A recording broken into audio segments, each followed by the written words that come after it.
にちは。なんでさ、今回はちょっと台風が弱くて、みんな大丈夫かなと思ってるんです。皆さんのお宅にはさ、台風大丈夫ですか？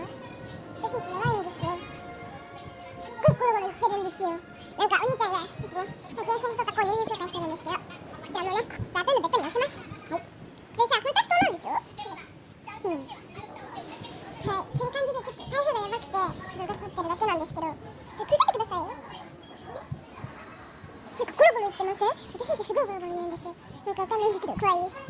で、皆さんのお宅大丈夫ですか？こうなんか誰かが大変なことになってたみたいなこと大丈夫ですか？ちょっとね、すごい心配なんですけど、私もちょっと今日鈴の音を友達んち行ってた。で、ちょうどなんかこのゲームの紹介レイプの仕方撮ったんだけど、帰る時に超やばくて、で、これ帰れるかって思っちゃったんですよ。はい。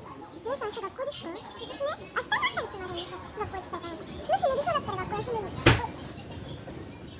やばい。学校行かないことになるんですけど、私明日の朝で決まります。待って、怖いんですけど、今バーンって聞こえたよね、絶対。